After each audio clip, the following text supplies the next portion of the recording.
I'd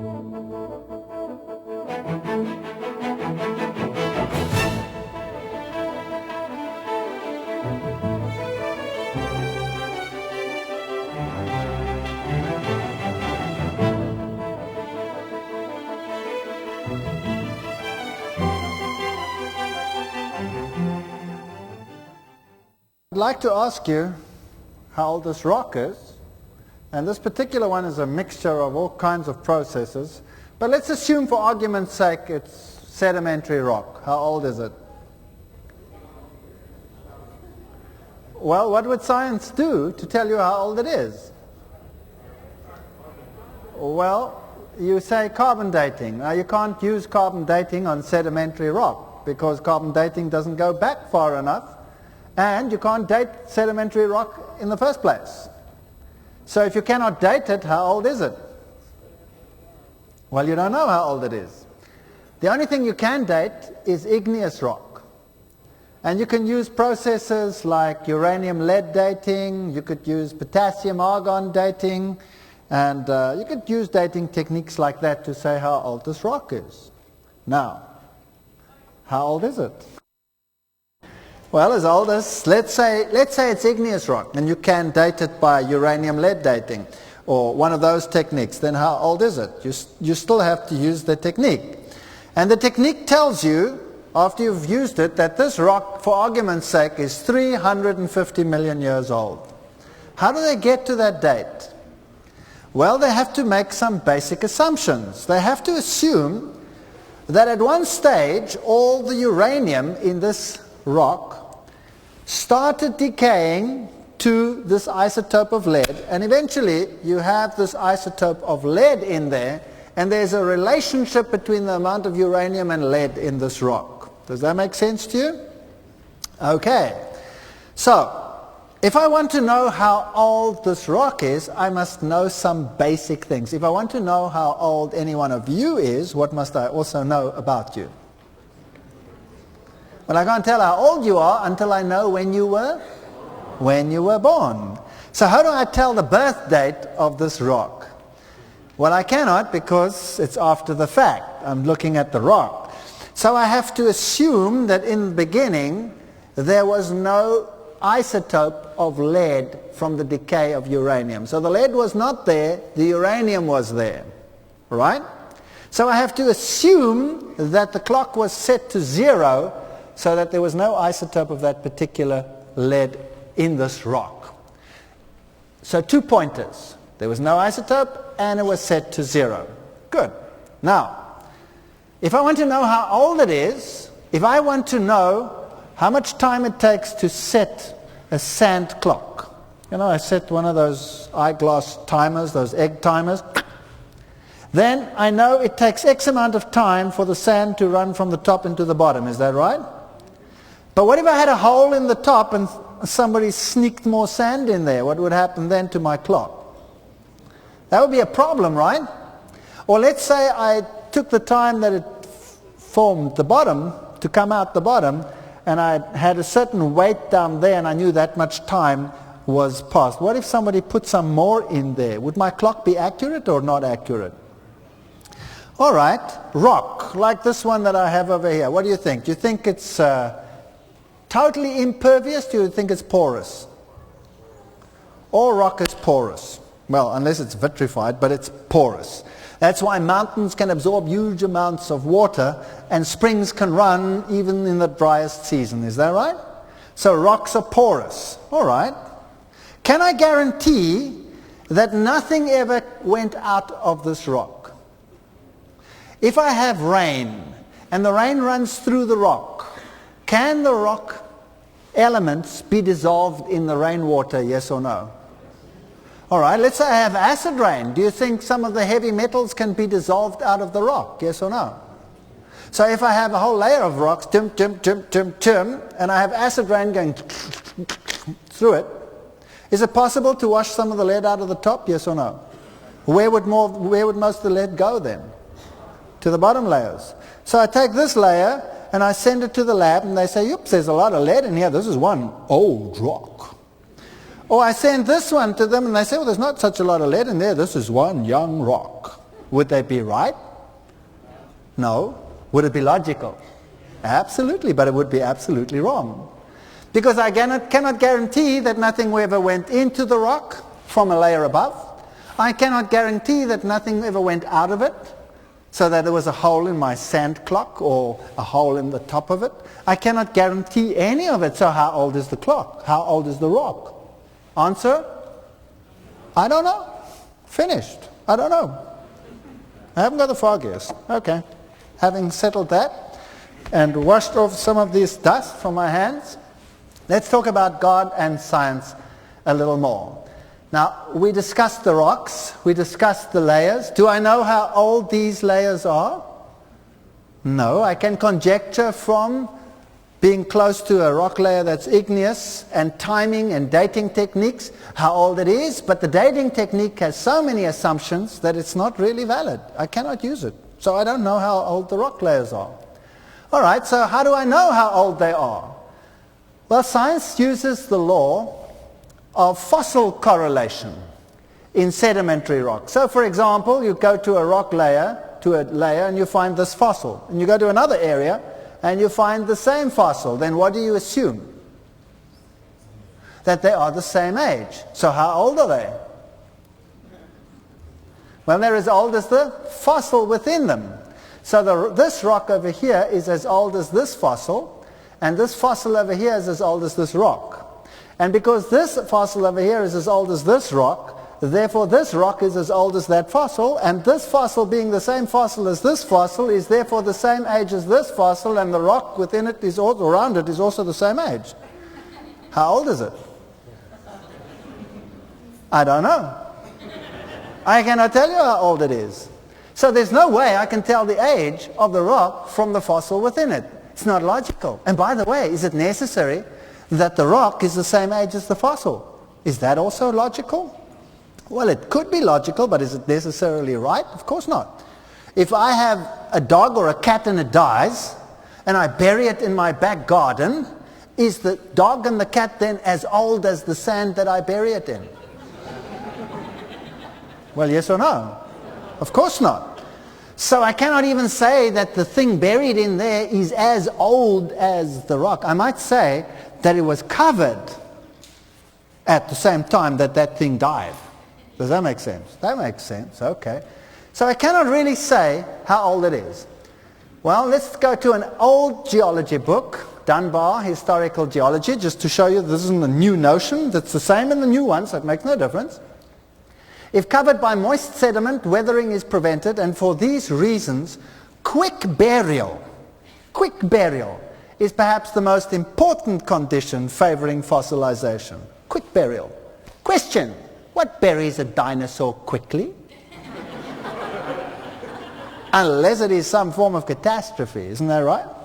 So let's figure out some of these things. Here you have an interesting fish. It has scales on it, but it doesn't have a head. Now you might think this fish was in the French Revolution, and that's why it doesn't have a head. But there is another solution for it. The ligaments on the back of the neck holding a fish's head are one of the first things to rot away. So in fact, if you have a lot of dead fish, one of the first things to drop off is the head.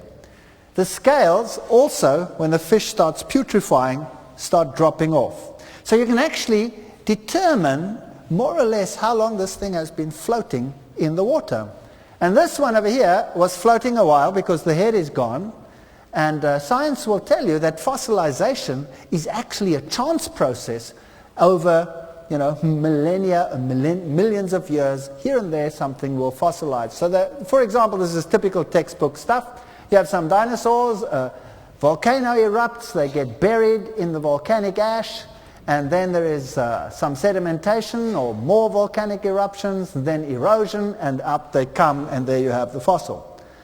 But we saw that the majority of fossils are in watery sediments, water sediments. And what is even more interesting is the fossils are orientated. If you go to the Karoo and you look at the fossils of the dinosaurs, and that's the best dinosaur area in the world, then you will see that the dinosaurs are lying in a particular direction. Now you could assume that whenever dinosaurs died in the past that they always fell over in the same way. That's a possibility. But there might be another solution, and that is that they are stream orientated. Do you think that sounds logical? That they are stream orientated, that they are washed into position. Now this particular one over here is a fish with huge bony scales, and that is considered very primitive.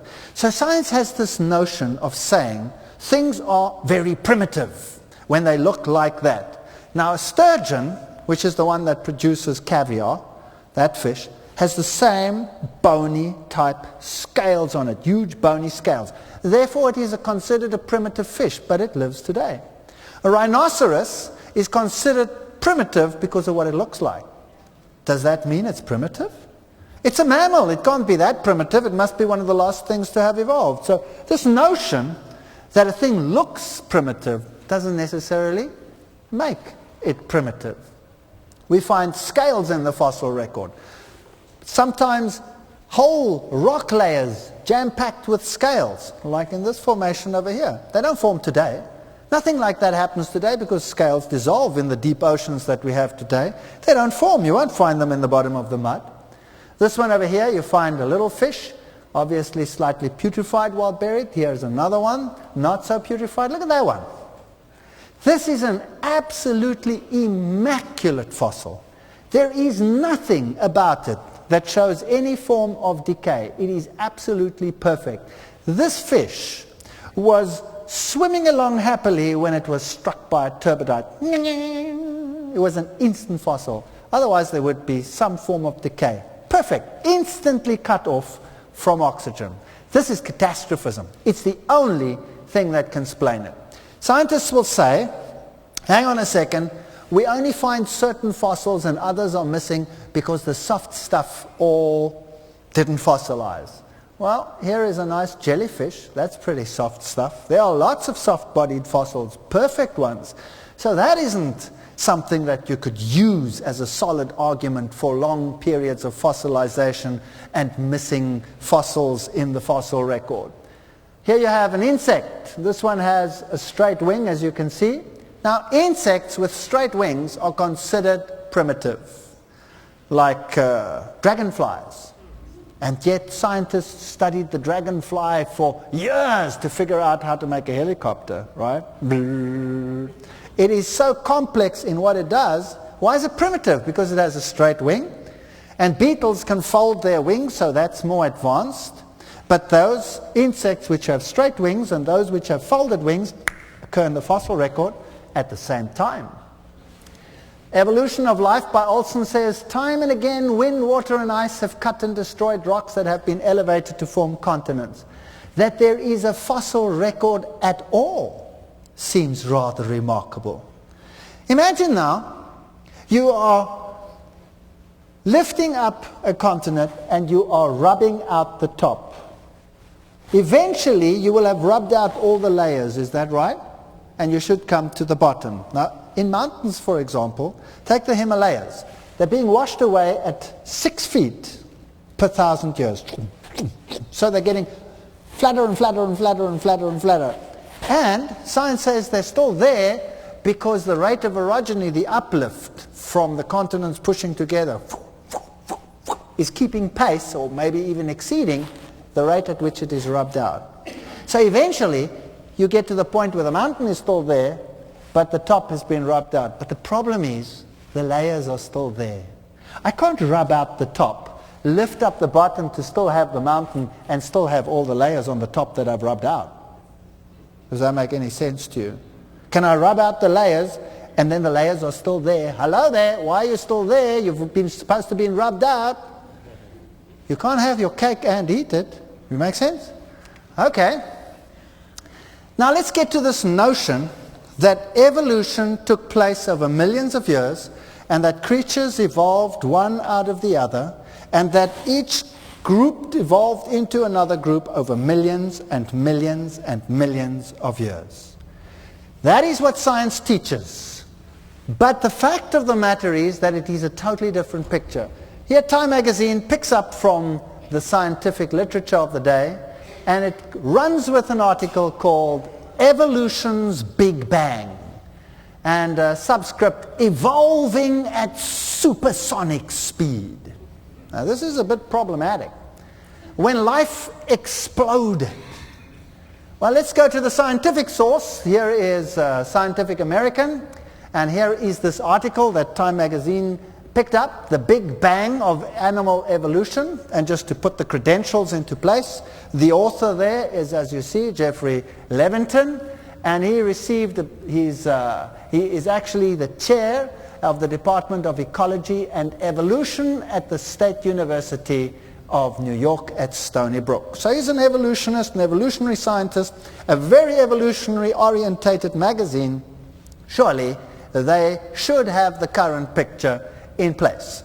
He talks about the Cambrian explosion. Now remember, the Cambrian is that layer at the bottom when the first macrofossils form. It says it was characterized by the sudden and roughly simultaneous appearance of many diverse life forms some 600 million years ago. And then he continues to say, talks about a standard evolutionary tree. A standard evolutionary tree rather than what appeared to be an evolutionary lawn consisting of many roots back to unknown common ancestors. Let me put that into position. Science says you start with one organism, it evolves into more and more and more and more and more and more and more and more. So eventually you have a narrow root and a stem, and eventually all the organisms that we have in the world today. Is that right? That's what science teaches. So you started with something like a unicellular animal. You know, we always talk about an amoeba, but of course it wasn't like an amoeba, but never mind, we're not talking science here. So, in that sense, right, in that sense. So here you go, up, up, up, more and more and more and more. That's what science teaches. He says, no, we don't have an evolutionary tree, we have an evolutionary lawn. Bum, bum, bum, bum, bum, bum, bum, bum, bum, bum, bum. Everything's there at the same time. It says such stories point to serious problems with all arguments about evolution that rely on taxonomic classification. He says that testing the ribosomes and ribosome RNA from various species suggests that many phyla, wow, now that's a big category of animal, appeared almost simultaneously. Boom.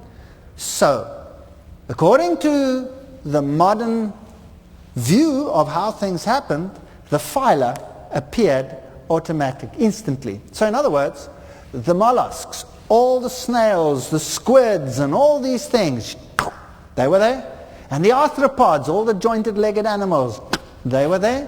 And so we continued. And of course science teaches that you started primitive and you went more and more complicated, and way up there somewhere comes us important guys, right? What phylum do we belong to? We belong to the phylum Chordata, chordates. Well, here's an article in the journal Nature, the journal in the world, and it's written by Stephen Jay Gould, one of the doyens of neo-Darwinism. It's titled Of It Not Above It, and he makes this statement: fast turns out to be much faster than anyone ever thought. And then he says this: during the past decade, the discovery and development of another fauna of marvelously preserved soft-bodied Cambrian organisms at Chengyong, China has proven, wow, just swallow this, that full diversity was reached within the explosion itself. We have a problem. He continues to say, all the textbooks proclaim that our phylum, that's the one we belong to, you know, we come way up there in the geological column. The chordata did not appear until the subsequent Ordovician period, and this later evolution must imply advanced status. So we're the doyens, we're the advanced status. But the Burgess Shale, which is Cambrian, the lowest layer, contains chordates. Wow! Charles Darwin faced this challenge of his gradualistic preference with characteristic honesty. Writing in the first edition of Origin of Species, the case at present must remain inexplicable and may truly be urged as a valid argument against the views here entertained. Question: did Charles Darwin know there was a problem with this already? So everybody else after that has known that there was a problem with this already, right or wrong? I knew. I was an evolutionist. I knew. I was a phyletic gradualist, which means I believed that things developed slowly, one out of the other, but the fossil record didn't bear it out. Everything was dum dum dum dum dum dum dum dum dum. And right in the beginning, everything, including the group we belonged to, was there. And now they're talking about evolving at supersonic speed. Well, what's that other than creation? Right or wrong? It's just one step further from being what they call punctuated equilibrium, long periods, nothing happening, and then there, everything is there. You might as well be creationist. So you don't have these connecting lines. They don't exist. That's what he admitted. He said that there is a lawn, chip, chip, chip, chip, but this common ancestor thing doesn't exist. It doesn't exist in the fossil record. So dinosaurs, did they exist? Well, obviously they must have. We find the fossils. Huge creatures. At the Morrison Formation over here, Dinosaur National Monument, they are digging them out. In the Karoo Basin, they're digging them out. All over the world, they're digging them out. Giant bones, but orientated in stream direction. Sometimes you have what we call strange fossil assemblages, that you have largely one creature, like in this particular one over there in the Morrison. You find this one over here, Allosaurus, largely represented and very few of the others. So it's strange that you should get more of the carnivore. If you go to the museums of the world, this one comes from the British Museum of Natural History in London, you will find their displays of dinosaurs as the bloodthirsty animals tearing and ripping at each other's throats. And they will show you that the dinosaurs ranged in size from very small, something like, just slightly bigger than a chicken size, more or less, to gigantic like this over here, this Brontosaurus. I mean, it's enormous. There's a human being, stretches from way in here in this main hall all the way to the back there. They were gigantic. Or this Triceratops over here, they were huge and they existed.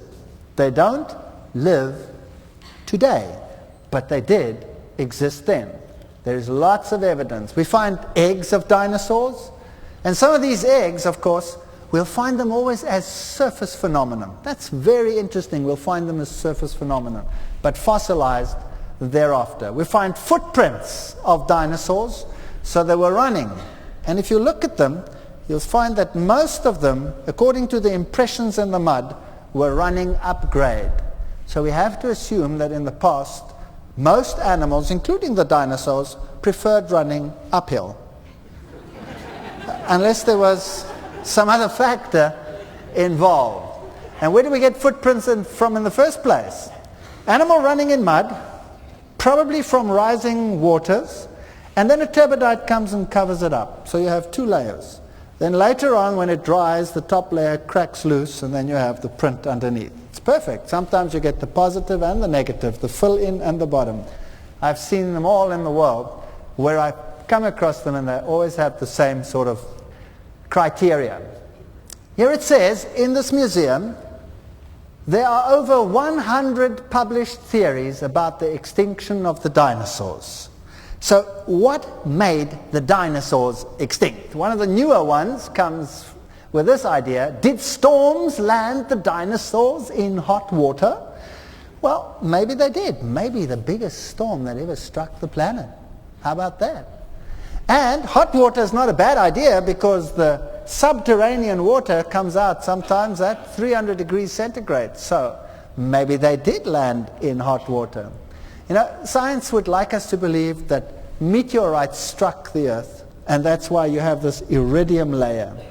And that is what destroyed the dinosaurs selectively. But there's a major problem with that. And that is that in all the layers of the geological column, you don't find meteors. You don't find meteors. You don't find remnants of meteors. And I mean, how much mining has been done in the world up to date? Huge, huge mining undertakings. How much coal has been removed from the earth in strip mining? Huge deposits. You don't find meteors. You find meteors on top. Huge masses of meteoric evidence on top, but not at the bottom. But you know that volcanic activity also produces iridium layer, and there's lots of evidence for volcanic activity all the way through. Let's just conjecture a while. Why are the dinosaurs not here today? They did exist in the past. We see their bones. Is that right? So why not? Let's try and find some scientific reason. I don't have one, but I'll offer a suggestion. Today we have two categories of animals on this planet, cold-blooded and warm-blooded. Ectotherms and endotherms we call them, right? Cold-blooded, warm-blooded. If it gets cold, the cold-blooded animal responds by dropping its metabolism and surviving that way. If it gets cold, the warm-blooded animal responds by raising its metabolism. That's you and I, for example, the mammals. And we cope with the cold that way. If you were in between, the one would kill you and you wouldn't be capable of the other. Now dinosaurs have a bone marrow to bone ratio which is halfway between the two groups that we have today. And the groups that fall nicely in the middle are the dinosaurs, the mammal-like reptiles, and the flying reptiles. So, is it possible that they're not suited for a post-catastrophic era, for the fluctuations in temperature that we have today, and therefore they are extinct? Just one possibility. All right, here you can see some beautiful plant fossils, and they can tell us a lot too about fossilization. Here you can see some that you can recognize even today, so the fossils aren't so different to what they were like in the past. And if you look over here, you can see over there two coal layers. Notice please that the forests were flat in the past, very flat. And there's a typical example of a coal seam that is being removed. Of course, a lot of the coal is considered to be compressed tree debris. So you have a forest growing, tree falls over, gets compressed, forms coal. That doesn't happen today.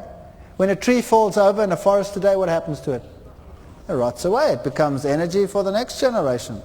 So this is something else. This is probably catastrophism, because we have trees sometimes the wrong way around. This one is upside down. So this is churning and activity and covering up of huge quantities of plant debris. Stephen Jay Gould says something interesting about the fossil record as well. And notice what he says. Now remember, again, this is the doyen of evolutionary thinking today. The family trees that adorn our textbooks are based on inference, however reasonable, not the evidence of the fossils. If you go into a museum, you will find, for example, the evolution of the horse from the small creature, Hyracotherium it was originally, then they named it Eohippus. Why was it called Hyracotherium? Because it resembled a rock hyrax. And then they will have them all lined up from small to large. And there they are. But remember that these creatures were all contemporaneous. They all occur in the same age strata. So it's like my Martian getting a bag full of skulls, and he takes it to his lab and he arranges them from small to large. Perfectly logical, but not necessarily right.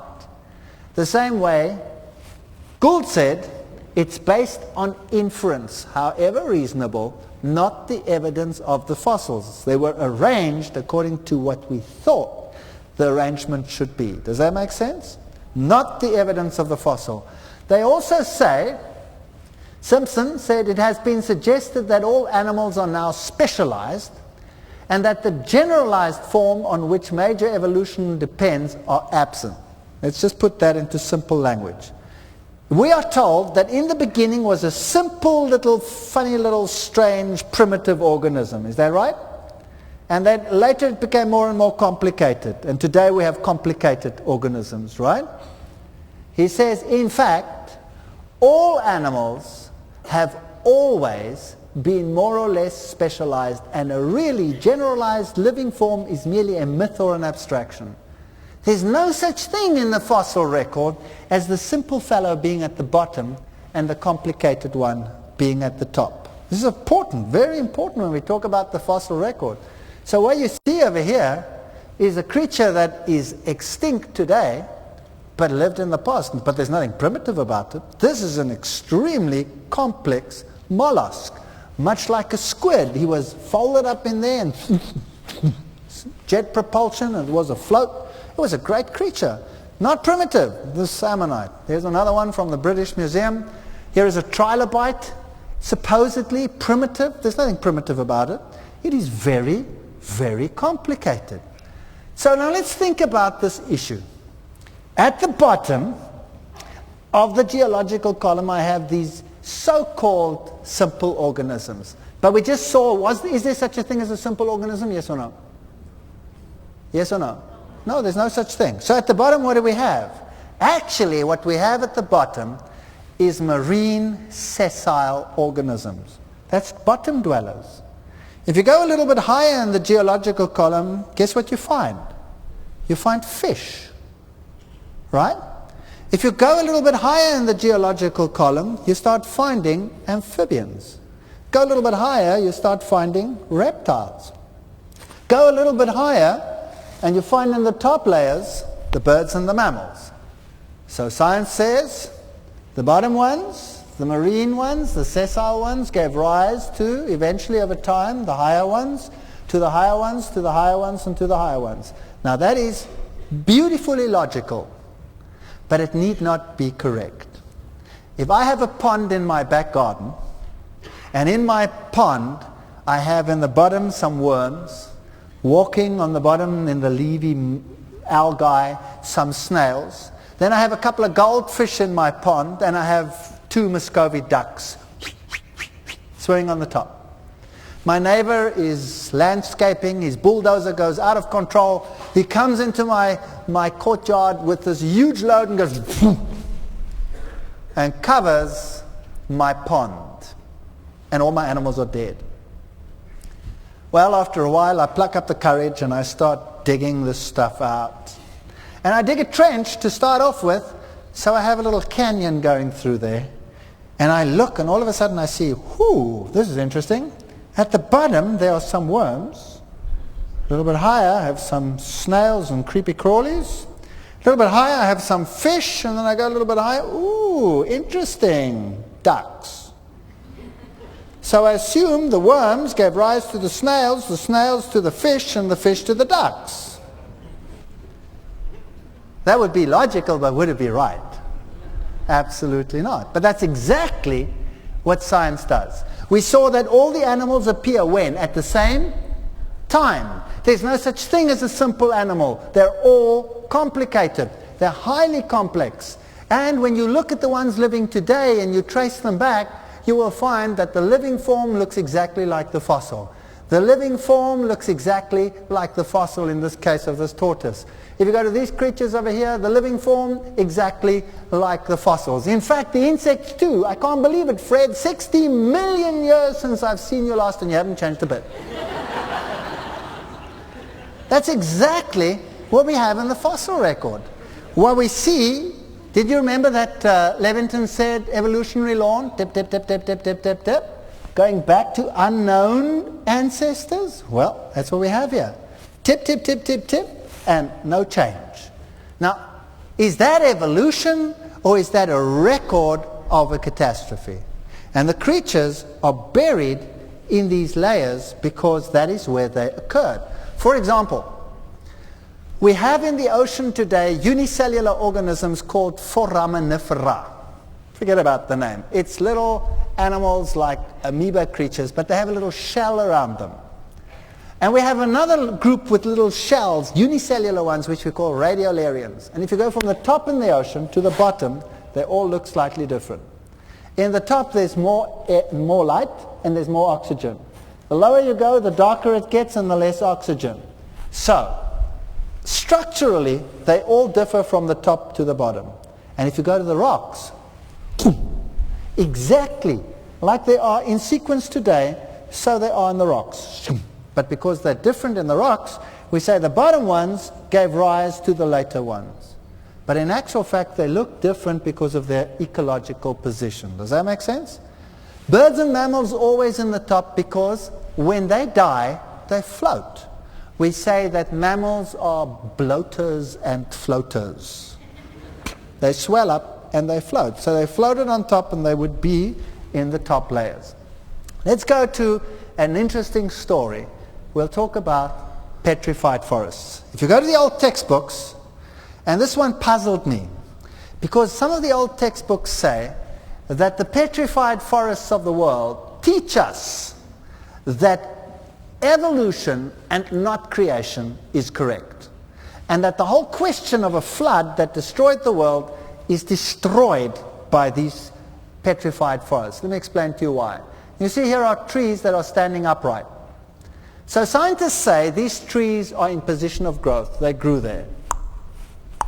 And you can count their rings, so you can determine that they're old. Some of them are a couple of 100 years old. So there obviously was a period of stability.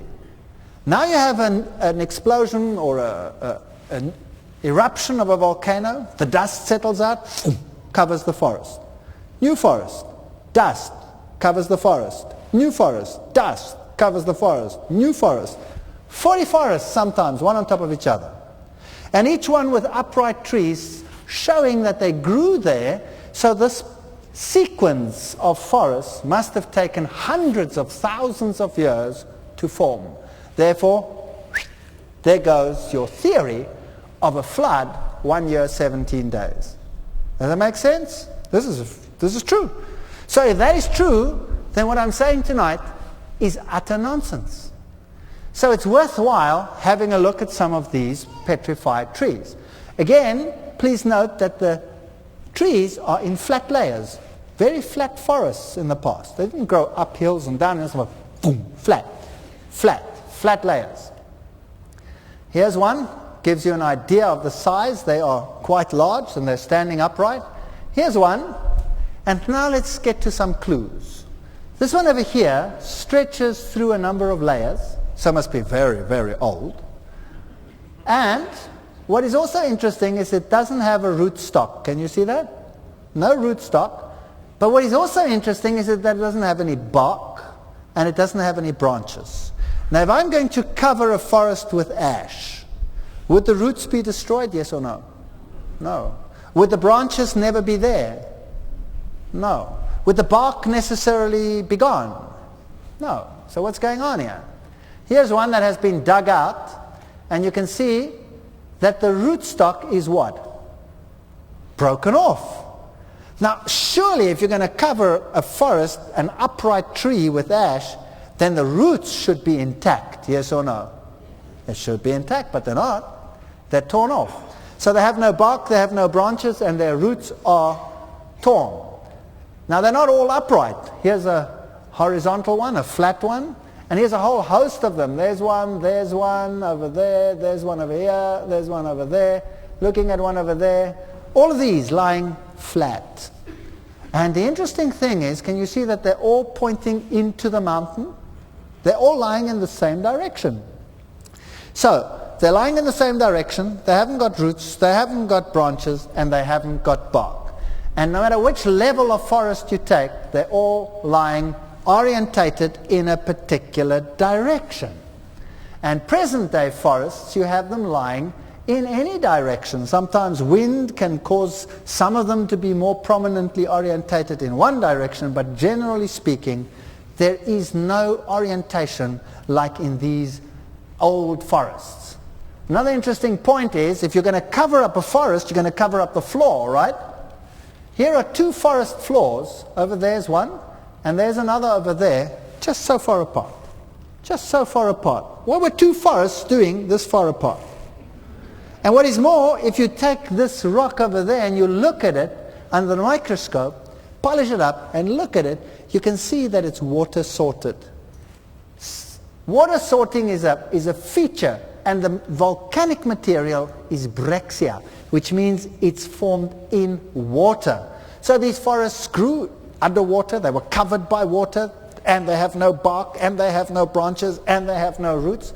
And there's a turbidite flame right there, over here. Can you see it there? Whoop, up it goes, and down it goes. So here was turbidite activity. So this was not typical volcanic ash. This was ash that came out of the ground underwater and like a turbidite, rolled across the area. Now it's still very volcanic in this area. There's Norris Geyser. And Mount St. Helens gave a tremendous scientific display in 1980 and basically solved this problem. This is what the mountain looked like before the eruption. Please look at the glacier on top. Beautiful glacier. And beautiful lakes around, forests, huge trees, different types of forests. And then there was an eruption of this mountain, but not an explosion, just an eruption. Here is another beautiful lake, Spirit Lake. And then this eruption, first eruption, caused the ice to melt.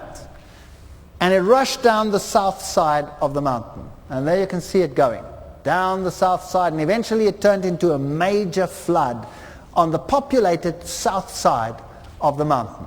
And it started tearing out trees, as you can see, ripped them out. And this was a water catastrophe par excellence. And everything on the south side of the mountain.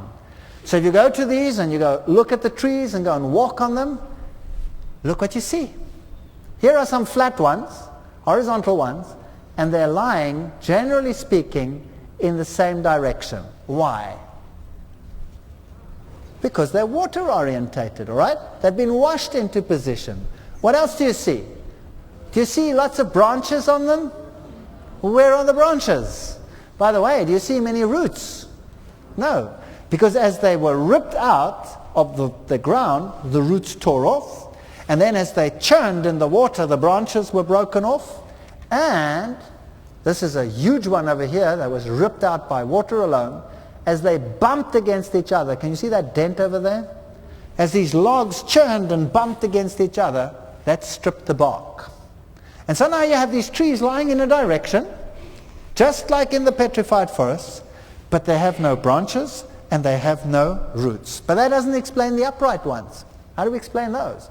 Well, you see here, this flood was a shallow flood and then whoop, it was gone. But then the mountain did it again. 1 month later, there was a slight tremor, and then, boom, the top third of the mountain shifted, and a huge explosion took place. This is the largest slide ever recorded by scientists. It was gigantic in sequence, and then it exploded with a force of 500 Hiroshima atomic bombs. Boom. And this blast was all to the north side. Now we're talking about the other side of the mountain.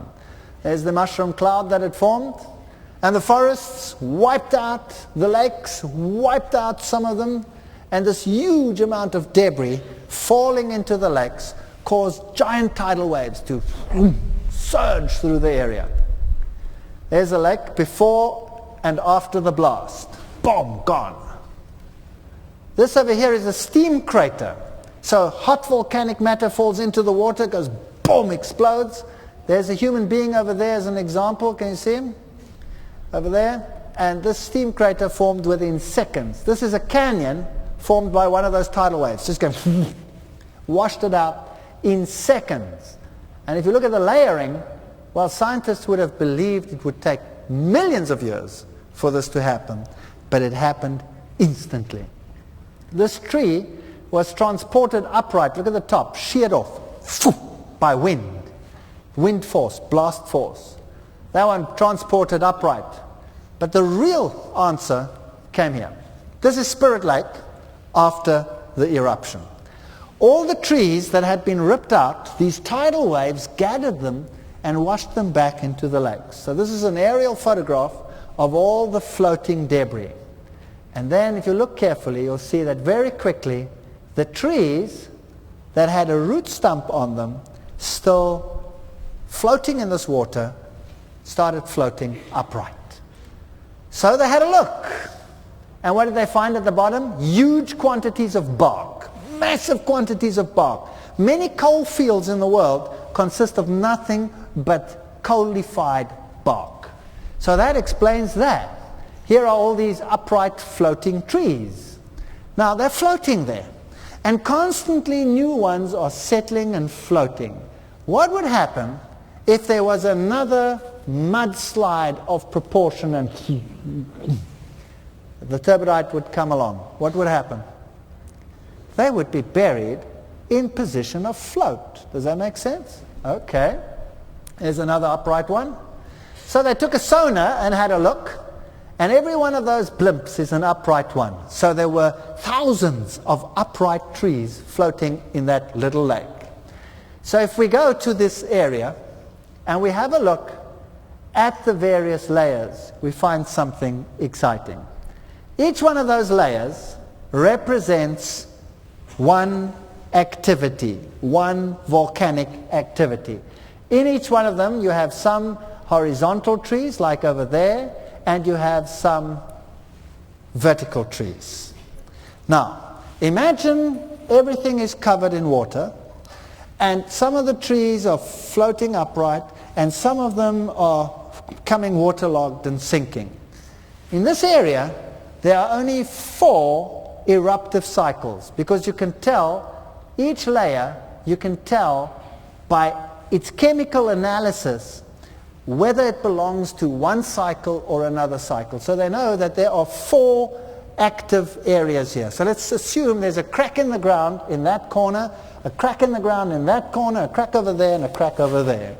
And that one shoots forth volcanic ash and material, and it goes under the water and goes this way. Which way will the trees be orientated? This way. And then that one goes off and this way. And new trees settle out, new ones are buried this way. That one goes that way, so the trees are orientated that way. This one goes that way, so the trees are orientated that way. And then one after the other, that one goes again, that one, that one, that one, that one, this one, in different sequences. Interestingly, the bottom layer, at the bottom there, and the top layer, just by chance, have the same fingerprint. In other words, they have the same chemical composition. And the same chemical composition appears here and there in the middle as well.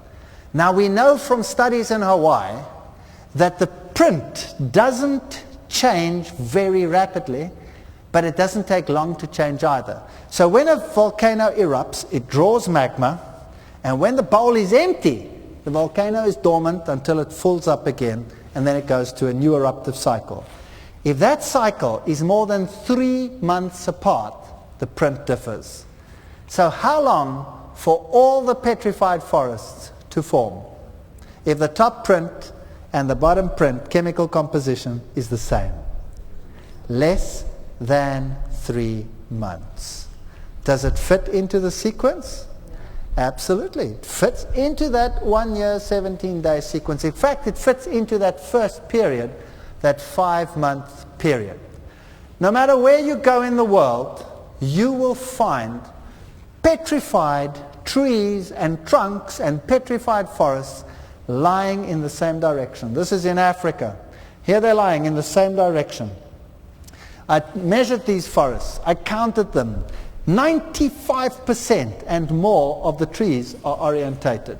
In other words, they were washed into position. Whether it is Europe, whether it is Africa, whether it is North America, whether it is Asia, whether it is Australia, everywhere in the world it's the same story. Are we talking local catastrophe or worldwide catastrophe?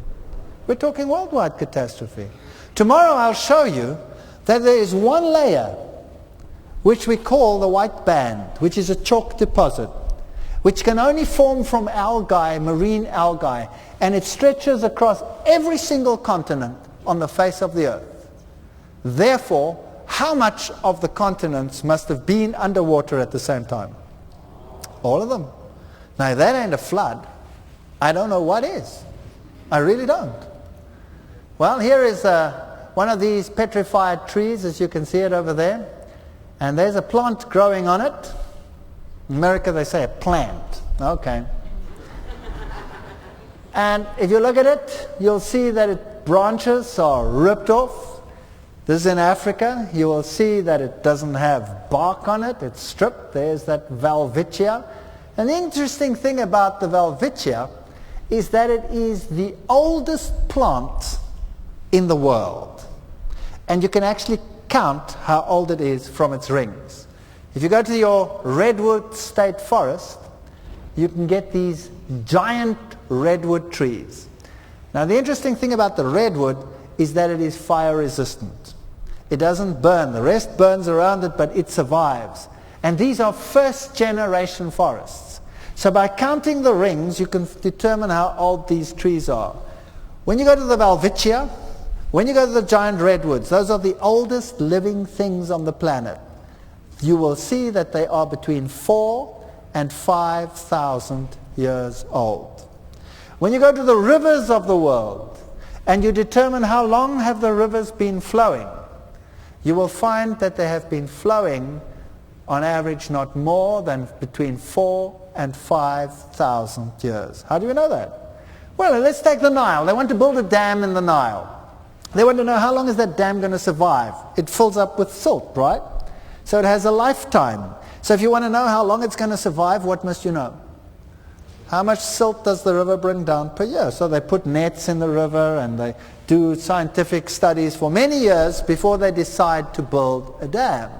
So when they built the giant dams, they put in these sieves, they count how much, determine how much mud the river brings down per year, and then they know the lifespan of that particular dam that they're building. But now, let's take the Nile. It flows into the Mediterranean. There's no great subduction there. There's no place where the mud can disappear under the ground, and it's trapped right there in the Mediterranean. If you take a satellite picture of the delta, and you can determine how much mud has this river brought down in its life, well, it's an easy calculation. It brings down so much per year. There's so much there. How long has it been flowing? 4,000 to 5,000 years. You do it with a Po, roughly 2,000 years. You do it with the Mississippi, Missouri, well, 4,000 to 5,000 years. All the trees, 4,000 to 5,000 years. Isn't that strange? I think it's very strange. Maybe these giant fellows are the first ones to settle again after the flood. So we see fossils in the fossil record. They are sequenced, yes. But their sequence is marine bottom dwellers with a sequence in between. But if we look at the bottom, everything is there at the same time. So now we have an understanding of how that could have formed. We see that it was instant according to science itself. So you have a choice now. You can believe in millions and millions of years of evolutionary processes, or you can believe in catastrophism. And the model that we have presented, in my opinion, fits the data. So there is nothing to be ashamed of if you wish to believe that model. And you do not have to feel intimidated by the other models which rely on millions and millions of years of sedimentary processes. I'm not here to ridicule one or the other. I'm here to set an alternative. In the schools of this world, are we set alternatives, yes or no? If you want to go and vote for which party will run your country, how many parties must stand in the election before it's worth your while going to vote? 2. If there's only one party standing, what's the point in voting? Isn't that right? Okay. If you only get one set of data on which to base your faith, and you never are exposed to another set of data, then everything that you believe and think, your paradigm is set by the data that you are presented with. And I don't believe that is fair. So I'm not here to ridicule one or the other. I'm here to set an alternative, to present another view, to, if you like, put another political party up there for you to cast your vote for, the one or the other. It's a question of choice. That's the beauty of mankind, freedom of choice. And as we continue this series, you will see that the plot thickens and that you have far more to base your faith on, and your choice becomes so much more grounded that you have to have nothing to be ashamed of to believe in the one rather than the other. Christians right throughout the world are intimidated by science. They're intimidated by the school system, by the universities, by the media, and they have nothing to be ashamed of, because there is a perfectly plausible alternative model which they can believe if they have the choice. So bring some more folks. Let's talk about choices. Tomorrow we're going to talk about evolution of man. We're going to talk about woolly mammoths. We're going to talk about how animals could have fitted into an ark. All these interesting questions. We're going to talk about different races of man, different races of organisms, how it all happened. And see you again tomorrow night. Thank you very much.